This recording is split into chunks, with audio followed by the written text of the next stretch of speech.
नमस्कार दोस्तों, जय मसीह की एक नई वीडियो में आप सभी का एक बार फिर से स्वागत है। एक दिन एक गांव में एक व्यापारी आता है और सारे गांव वालों को बुलाकर वो कहता है कि मेरे पास आपके लिए एक सुंदर योजना है और आप चाहे तो उस योजना का लाभ आप उठा सकते हैं। तो गांव वाले बड़े प्रसन्न हुए और सारे के सारे खेती में काम करने वाले लोग थे और उन्होंने उस व्यापारी से पूछा, आपका योजना बताइए। तो उस व्यापारी ने सारे गांव वालों को ये बताया कि मेरा योजना ये है कि आप लोगों को बंदर पकड़ के देना है।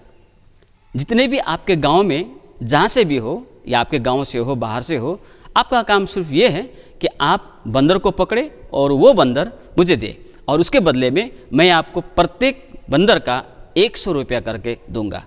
तो गांव वालों ने सोचा, सलाह मशवरा किया और उन्होंने सोचा ऐसे भी खेती में कम उपजनी हो रहे हैं, चलो ये काम भी अच्छा है। तो वे लोग बंदर पकड़ने में जुट गए। सारे गांव के लोग बिखर गए बंदर पकड़ने के लिए और वे इधर से उधर दौड़ते हुए, किसी ने 1, किसी ने 2, किसी ने 3, इस प्रकार से बंदर पकड़ के वो व्यापारी के पास में लाया और व्यापारी ने अपने वचन के अनुसार, अपने वचन के मुताबिक प्रत्येक बंदर का 100 रुपया करके उन सारे गांव वालों को जिन्होंने बंदर लाया था उनको उन्होंने दिया। उसके बाद में वो बंदर को लेकर एक सामने भी एक पिंजड़ा था और उस पिंजड़े में उस सारे बंदर को उन्होंने बंद किया और वही जो वो गांव में जिस घर में रह रहा था वहीं पर रहने के लिए आरंभ किया।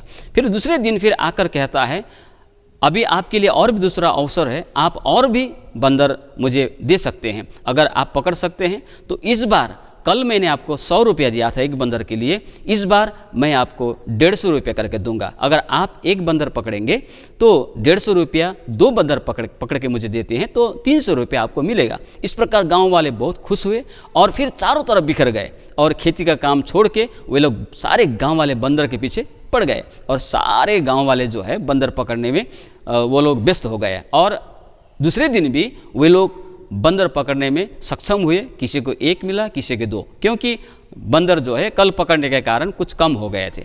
फिर उसके बाद बंदर वाला फिर वो बंदरों को पकड़ के जितना मिला था उसको पकड़ के फिर वो पिंजरे में डाल देता है, फिर अपने घर को बैठता है। तीसरे दिन आकर फिर वो बोलता है कि आज भी आपके लिए तीसरा मौका है, आज भी आपके लिए ये मौका मैं देता हूं कि आप बंदर ले आइए और पैसे को लीजिए, लेकिन इस बार मैं आपको 200 रुपये करके मैं बंदर दूंगा, एक बंदर का। फिर बहुत खुशी हुई सारे गांव वाले और खुशी होते हुए सारे गांव में बिखर गए। यहाँ तक कि सामने के आसपास के जंगलों में वे लोग बंदर ढूंढने के लिए वे लोग दौड़ पड़े और आज भी वे लोग बंदर पकड़ के लाए, लेकिन बहुत लोगों को खाली हाथ लौटना पड़ा। किसी किसी को ही 1 या 2 मिला, लेकिन व्यापारी ने अपनी ईमानदारी दिखाते हुए उन 1-2 लाने वालों को भी अपने वचन के मुताबिक 200 रुपये करके हर एक बंदर का उन्होंने दिया। अब वो चौथे दिन नहीं आए। अब जितने भी गांव में जो बंदर थे, जो आसपास के गांव में बंदर थे, खेती बाड़ी में बंदर आया करते थे, सारे बंदरों को पकड़कर गांव वालों ने उस व्यक्ति के हवाले कर दिया था और वो व्यक्ति पहले 100 रुपया, फिर 150 रुपया, फिर 200 रुपया के दर में वो बंदर खरीद के अपने पिंजड़े में उन्होंने कैद किया था। अब 5वें दिन आके बोलता है कि अब मैं आपको, अब ये अंतिम आपके लिए एक अवसर है कि आप जो है, आपके लिए फिर से दोबारा बंदर पकड़ने के लिए एक मौका आपके लिए है। तो इस बार मैं आपको 100 नहीं, 150 नहीं, 200 नहीं, परंतु मैं आपको एक बंदर का मैं 1500 रुपये करके दूंगा, क्योंकि सारे बंदर विलुप्त हो चुके थे और किसी कहीं एक का दुक्का ही बंदर दिखाई दे रहे थे। इसलिए उस व्यापारी ने बोला, इस बार मैं पूरा आपको एक बंदर का मैं 1500 रुपये करके दूंगा, बोल के वो व्यापारी ने बोला। तो गांव वाले बहुत अचंभित हुए।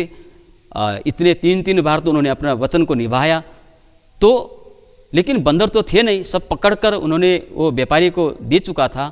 1-2 इधर उधर दौड़ रहे थे तो पकड़ नहीं पा रहे थे बंदर को। तब वो व्यापारी के साथ में जो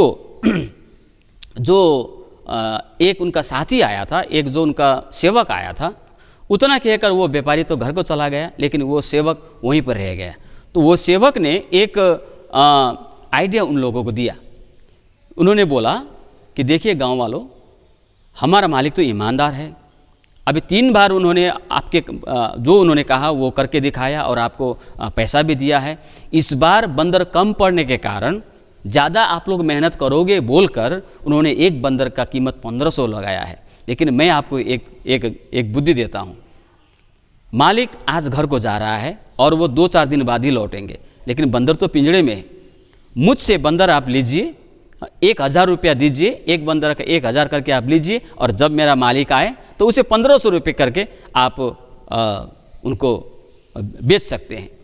तो गांव वालों को ये अच्छा लगा ये आइडिया, और पैसा भी वसूल हो जाए इस प्रकार से। फिर वो सेवक से, अर्थात वो जो इसका साथी था, उनसे 1000 करके सारे बंदर उन्होंने खरीद लिए। 1000 रुपये करके सारे बंदर खरीद लिए। उसके बाद दूसरे दिन तीसरे दिन वो व्यापारी के आने की प्रतीक्षा वो करने लगे, लेकिन देखता है वो व्यापारी भी गायब और वो उनका जो साथी था, जो सेवक था, वो भी गायब। जब तक उसको पता चलता कि हुआ क्या है, तब तक सारा खेल बिगड़ चुका था, है ना। और वो लोग क्या है, वो लोग सारे जो जितना बंदर था 1000 में खरीद लिया। जो पैसा घर में था सबको निकाल के उन्होंने वो बंदर खरीद लिया, क्योंकि उनका भरोसा वो व्यापारी पर था। वो तो अपना वचन को पूरा करता है और इस बार भी अवश्य पूरा करेगा बोल के वे लोग सोच के जितना घर में पैसा था सारे पैसे निकाल कर सारे बंदर 1000 रुपये में खरीद लिया वो लोग, और 1500 रुपये में बिक्री करने के लिए वो लोग इंतज़ार कर रहे थे उस व्यापारी का। लेकिन वो व्यापारी तो लौट के नहीं आया, वो उसका नौकर, उसका दास भी चला गया, और ये गरीब जो है वो गांव के लोग माथा पकड़ के रोने लगे। प्रियो, आपने इस कहानी को शायद समझा होगा।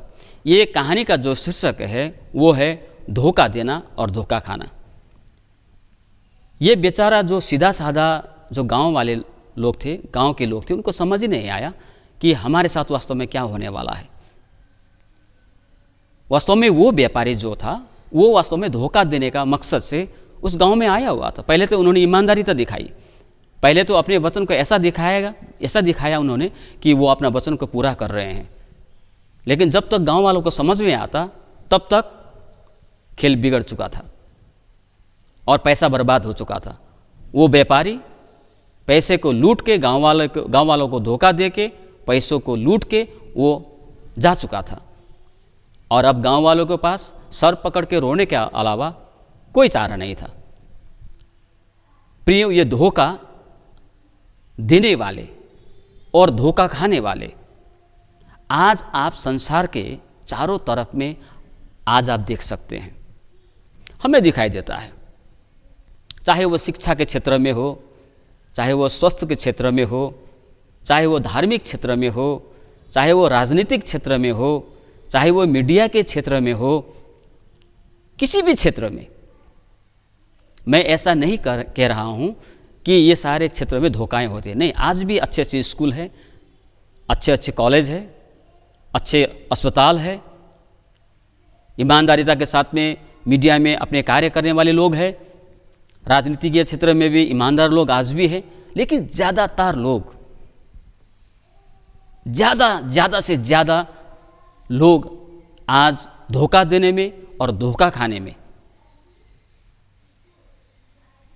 ये दोनों क्षेत्र में आपको मिलेगा। ज़्यादा से ज़्यादा धोखा देने वाले लोग, ईमानदारी से आपके साथ कार्य करने वाले कम, लेकिन धोखा देने वाले आपको ज़्यादा मिलेगा। रिलेशनशिप में हो, हर क्षेत्र में आपको ईमानदारिता कम, लेकिन धोखा आपको ज़्यादा दिखाई देता है। अगर हम इस क्षेत्र पर थोड़ा सा होशियार रहे तो हम धोखा खाने से हम बच सकते हैं। धोखा देने वाले बहुत हैं, हर एक क्षेत्र में आपको मिलेंगे, कदम कदम पर मिलेंगे आपको धोखा देने वाले। लेकिन अगर हम थोड़ा सा होशियार रहे, थोड़ा सा हम लोग सतर्क रहे, तो धोखा खाने से हम लोग बच सकते हैं।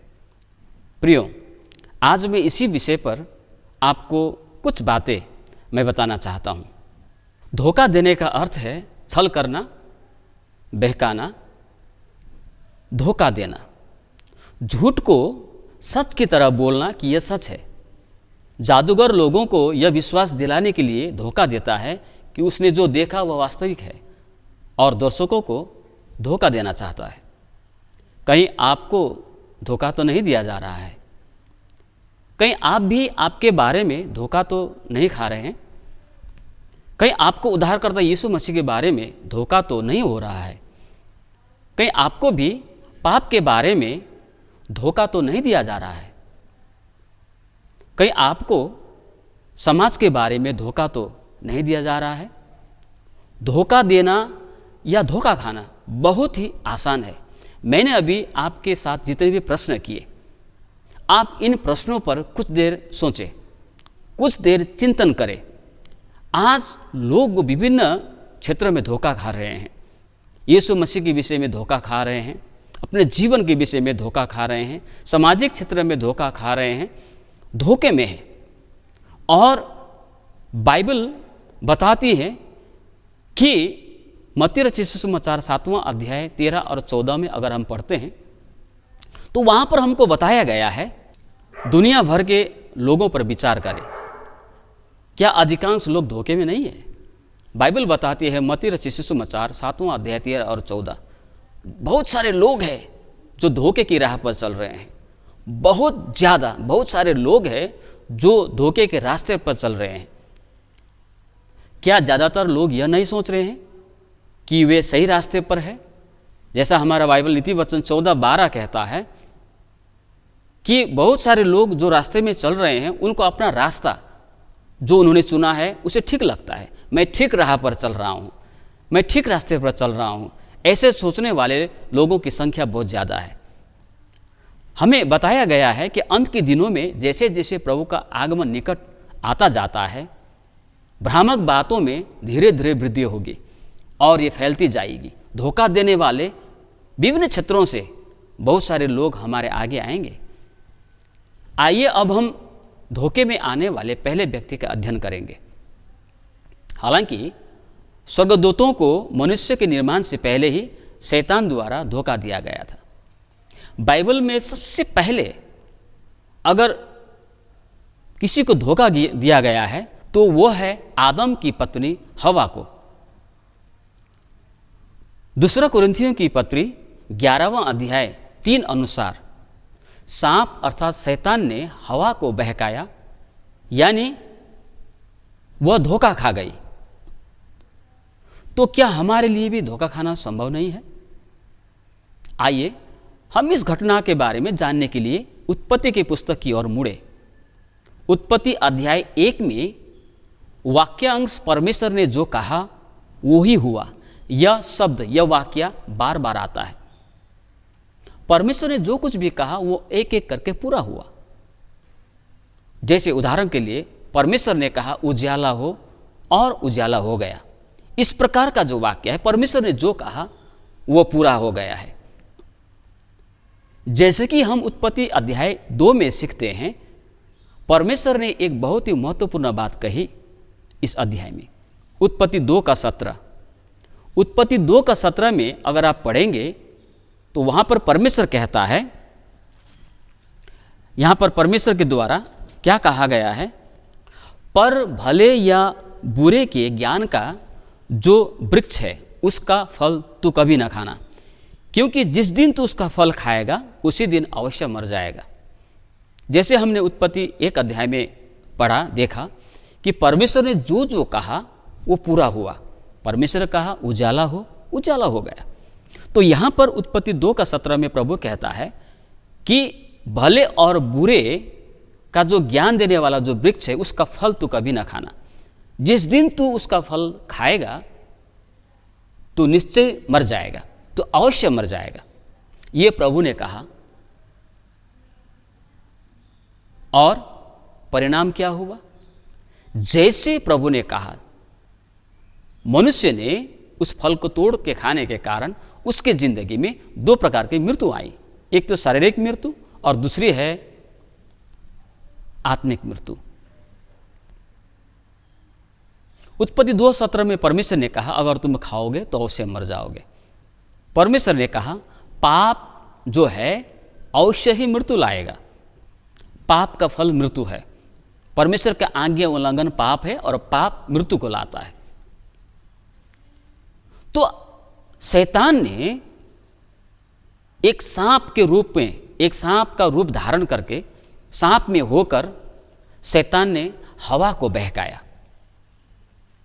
हवा को धोखे में लाया।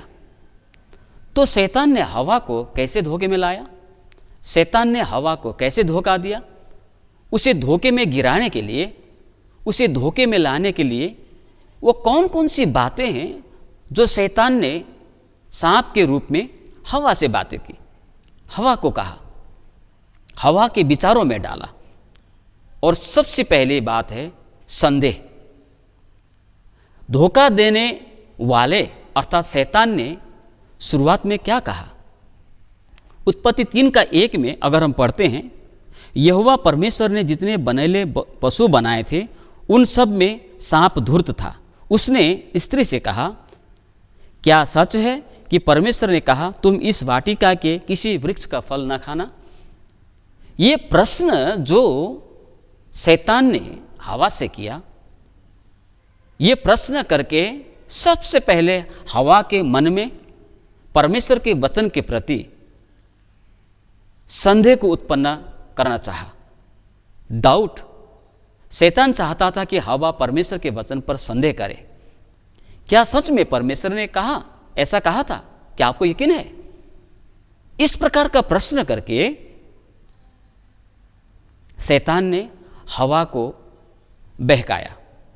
सबसे पहला संदेह। प्रियो, आज हमारे लिए भी ये बातें उतना ही महत्वपूर्ण है। क्या हम परमेश्वर के वचन में, जो परमेश्वर के पवित्र आत्मा के द्वारा लिखा गया परमेश्वर का वचन है, उस वचन पर हमारा विश्वास रहता है? उस वचन के प्रति हमारा पूर्ण विश्वास है? या हम कुछ वचनों पर विश्वास करते हैं, कुछ पर नहीं? कई लोग बोलते हैं बाइबल में परमेश्वर का वचन है। नहीं, पूरा बाइबल ही परमेश्वर का वचन है। पूरा बाइबल 66 पुस्तक ही, पूरी उत्पत्ति से लेकर प्रकाश की पुस्तक तक संपूर्ण बाइबल प्रभु का वचन है। बाइबल में परमेश्वर का वचन नहीं है, लेकिन पूरा बाइबल ही परमेश्वर का वचन है। लेकिन शैतान चाहता है कि आप और हम इस परमेश्वर के जो जीवित वचन है, सत्य वचन है, उस पर संदेह करें। दाऊद कहता है अपने भजन में, तेरा वचन सत्य है। लेकिन शैतान क्या चाहता है?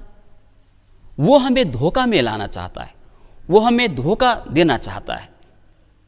झूठ को इस प्रकार वो दिखाने का प्रयास करता है कि सच है, और कई लोग सच में परमेश्वर के वचन में नहीं, परमेश्वर के वचन के ऊपर में नहीं, परंतु शैतान के द्वारा कहे गए विचारों पर, उसके द्वारा बताए गए वचनों पर कई बार हम लोग विश्वास कर बैठते हैं और हम धोखा में आ जाते हैं। परमेश्वर के वचन पर कभी संदेह ना करें, पूर्ण रूप से विश्वास करें, क्योंकि परमेश्वर का वचन सत्य है और जीवित है। ये पहली बात है जो बहकाने के लिए पहला कदम शैतान ने उठाया, हवा को बहकाने के लिए। अब दूसरी जो है वो है चापलूसी या मीठी बातें। धोखा देने वाले, एक बात याद रखना है, धोखा देने वाले जब भी आपके और मेरे बीच आता है, वो मीठी मीठी बातें को बोलता है। चापलूसी बातें, चिकनी चुपड़ी बातें वो कहा करते हैं। और जब इस प्रकार के लोग आपके सम्मुख में आए, जो आपको बढ़ा चढ़ा के आपके विषय में बोला करते हैं, जो वास्तव में आप है नहीं, उसके विषय में भी वो बढ़ा चढ़ा के बोला करते हैं, आपको बड़ा दिखाने की कोशिश करते हैं, आपका ज़्यादा प्रशंसा, आपका ज़्यादा बड़े बड़ाई करता है। ऐसे अगर लोग आपके और मेरे आगे आते हैं तो हमें होशियार होने की ज़रूरत है। आपकी प्रशंसा करने वाले व्यक्ति, परमेश्वर ने उत्पत्ति 2:17 में तू शब्द का प्रयोग किया है। तू, उत्पत्ति 2:17 पढ़िएगा तो वहाँ पर कहता है, जिस दिन तू उसका फल खाएगा उसी दिन अवश्य मर जाएगा। तो परमेश्वर ने मनुष्य के लिए कौन सा शब्द प्रयोग किया? तू। लेकिन अगर हम उत्पत्ति 3:4 में पढ़ते हैं तो यहाँ पर शैतान द्वारा प्रयोग किया वो शब्द है, उन्होंने तू नहीं कहा, परंतु यहाँ पर तुम। तब सर्प ने स्त्री से कहा, तुम निश्चय न मरोगे। ये एक जो है परमेश्वर तू करके संबोधन करता है, लेकिन शैतान तुम। नेपाली बाइबल में तिमी निश्चय मर्ने छैनौ, तुम ना मरोगे। हवा ने किस पर भरोसा किया? शैतान और उसके वचनों पर, और वो इस प्रकार धोखा खा गया। जब हम परमेश्वर के वचन के साथ खेलना शुरू करते हैं तो हम पहले संदेह करना शुरू करते हैं और फिर पूर्णतः इनकार करते हैं। फिर हम दूसरों को अपने पक्ष में लाने की कोशिश करते हैं। तब एक खतरनाक स्थिति भी इतनी खतरनाक नहीं लगेगी। याद रखिए मैंने क्या कहा। जब हम परमेश्वर के वचन के साथ में हम परमेश्वर के वचन को हल्के में लेना आरंभ करते हैं, उसके साथ खेलना शुरू करते हैं, उसको मूल्य नहीं देते हैं, मूल्यवान नहीं समझते हैं, तो हमारे मन में संदेह, परमेश्वर के वचन के प्रति डाउट आने के लिए आरंभ होता है। और एक समय ऐसा आता है हम परमेश्वर के वचन को पूर्ण रूप से हम इनकार कर देते हैं। तब हम क्या करते हैं? तब हम दूसरों को अपने पक्ष में, अपने जैसे बनने के लिए हम दूसरों को अपनी ओर खींचने का हम कोशिश करते हैं। एक खतरनाक परिस्थिति आ सकता है, वो भी हमारे लिए हल्का सा लगने लगेगा। तब उत्पत्ति 3:6 हवा ने एक अन्य व्यक्ति को अपराध में फंसाया। 3:6 में पढ़ते हैं, अतः जब स्त्री ने देखा कि उस वृक्ष का फल खाने के लिए अच्छा और देखने में मनभाव और बुद्धि देने के लिए चाहने योग्य भी है, तब उसने उसमें से तोड़कर खाया और अपने पति को भी दिया और उसने भी खाया। पहले हवा बहकाया गया और हवा ने पाप किया, उसके बाद उसने अपने पति को भी अपने ओर खींच लिया और उसे भी पाप में गिराया। पहला तीमुथियुस 2:14 के अनुसार हवा को धोखा दिया गया था। धोखा खाने वाला हवा थी। शैतान ने धोखा हवा को दिया था, लेकिन आदम को धोखा नहीं दिया गया था। आदम को धोखा नहीं दिया गया था, हवा को धोखा दिया गया था, लेकिन आदम को धोखा नहीं दिया गया था। आदम जो कुछ कर रहा था उससे अनजान नहीं था। वह आंख बंद करके पाप नहीं कर रहा था, लेकिन उसने जानबूझकर पाप किया था। हवा ने किसी को पाप करते नहीं देखा था, परंतु आदम ने देखा था। उसने हवा को पाप करते देखा था। उसने हवा को पाप करते देखा और उसके पाप में हवा का अनुसरण किया। प्रियो, मेरा कहने का तात्पर्य यह है, हवा ने किसी को पाप करते देखा नहीं था और उसे धोखा दिया गया, लेकिन आदम को पता था कि हवा ने गलत किया। इसके बावजूद भी वो हवा के बातों पर आ गई और हवा के साथ साथ वो भी पाप में गिर गई। आदम ने जानबूझकर पाप किया, हवा अज्ञानता में, धोखे में आ गई, लेकिन दोनों ने परमेश्वर का आज्ञा को उल्लंघन करके पाप में गिर गया। प्रिय मित्र, मैंने आपको पहले ही बताया, धोखा देने का और धोखा खाने का दूसरा कदम है जब लोग चिकनी चुपड़ी बातें कहते हुए हमारे बीच आता है, हमारी झूठी प्रशंसाएं करते हैं, झूठी बड़ी बड़ाई करते हैं, और साथ ही साथ जो पाप में गिरे हुए व्यक्ति है वो दूसरों को पाप में गिराने का उसका प्रयास होता है। वो दूसरों को खींचता है वो अपनी ओर। और तीसरी बात है, धोखे में गिराने के लिए शैतान ने हवा को क्या कहा? शैतान ने कहा तुम परमेश्वर के समान हो जाओगे। हवा को धोखा देने के लिए शैतान ने झूठे ढोंग करते हुए कहा तू परमेश्वर के समान होगा। हवा को उस झूठ पर विश्वास करने के लिए धोखा दिया गया था। तब से लोगों को शैतान के झूठ से लुभाया गया है। लोग इस तरह से धोखा क्यों देते हैं? क्या लोग परमेश्वर बनना चाहते हैं? नहीं, आम लोगों में इतना लक्ष्य नहीं होता है। तथ्य यह है कि लोग परमेश्वर को परमेश्वर के रूप में स्वीकार नहीं करना चाहता है। लोग परमेश्वर को अपने प्रभु सत्ताधारी और अंतिम निर्णयकर्ता के रूप में स्वीकार नहीं करना चाहते हैं। लोग परमेश्वर की आज्ञा नहीं मानना चाहते हैं। प्रियो, जब शैतान ने हवा को बोला तू परमेश्वर के समान हो जाओगे, अब हवा के मन में यह विचार नहीं आया होगा कि मैं परमेश्वर के समान बनूंगी। क्योंकि साधारण व्यक्ति का ये लक्ष्य नहीं होता है कि मैं परमेश्वर के समान बनूं, परमेश्वर के समान मैं बन जाऊं, ऐसा वो सोच नहीं सकता है। लेकिन अगर वो परमेश्वर की आज्ञा को उल्लंघन करता है तो वो परमेश्वर को, जो परमेश्वर है, आप परमेश्वर है बोल के वो इनकार करता है। परमेश्वर को प्रभु सत्ताधारी और निर्णयकर्ता के रूप में वो लोग स्वीकार नहीं करना चाहते, परमेश्वर को आज्ञा नहीं मानना चाहते वे लोग। इसका एक उदाहरण पहला सामुएल 8वें अध्याय में मिलता है, जहाँ इजरायली अन्य राष्ट्र की तरह एक राजा चाहते थे। वचन 5, सामुएल के पहला सामुएल 8वें अध्याय वचन 5, ये लोग राजा नहीं बनना चाहते थे, अनुसार ये लोग राजा बनना नहीं चाहते थे, परंतु उन्होंने यहोवा के पास आने से इनकार कर दिया। पहला सामुएल 8:7 भी देखें। प्रियो, यहाँ इजरायली लोग क्या चाहते थे?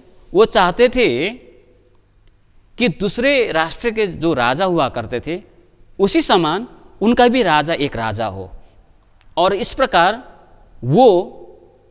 वे लोग राजा बनना नहीं चाहते थे। इजरायली लोग खुद राजा बनना नहीं चाहते थे, लेकिन वो चाहते थे कि एक राजा हो उनके लिए। दूसरे राजा का मांग करके इजरायलियों ने परमेश्वर का इनकार किया। जैसे परमेश्वर कहता है सामुएल को, सामुएल उन्होंने तुझे नहीं मुझे इनकार किया है। दूसरे राजा को वो लोग राजा तो बनना नहीं चाहते थे, इजरायली राजा बनना नहीं चाहते थे, परंतु दूसरे राजा को मांग करके उन्होंने परमेश्वर का इनकार किया।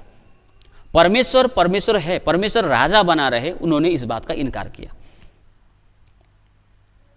क्या आज हम लोग भी ऐसा नहीं करते? शायद हम परमेश्वर होना नहीं चाहते, परमेश्वर बनना हमारा लक्ष्य नहीं है, लेकिन हम यदि परमेश्वर के स्थान पर दूसरे जगह को हम रखते हैं, उसकी आज्ञा को ना मानते हुए, तो हम परमेश्वर का इनकार करते हैं। धोखा देने का काम शैतान का है, और शैतान मनुष्य में होकर, विभिन्न प्रकार के सांसारिक चीज़ों में होकर वो लोगों को धोखा देने का प्रयास करता है। प्रियो, आज इस प्रकार की बातें कहकर शैतान भी हमको धोखा में गिरा सकता है। परमेश्वर धोखा नहीं देता है, वो हमेशा सच बोलता है। हम उसके वचन पर अविश्वास या संदेह नहीं करने चाहिए, हमें उसके वचन पर विश्वास करनी चाहिए, हमें परमेश्वर के वचन में दृढ़ रहनी चाहिए, नहीं तो हम भी धोखा खा जाएंगे। प्रियो, आज हमारे लिए इस संसार में जीवन यापन करना, आत्मिक जीवन में आगे बढ़ना वास्तव में एक चुनौती है।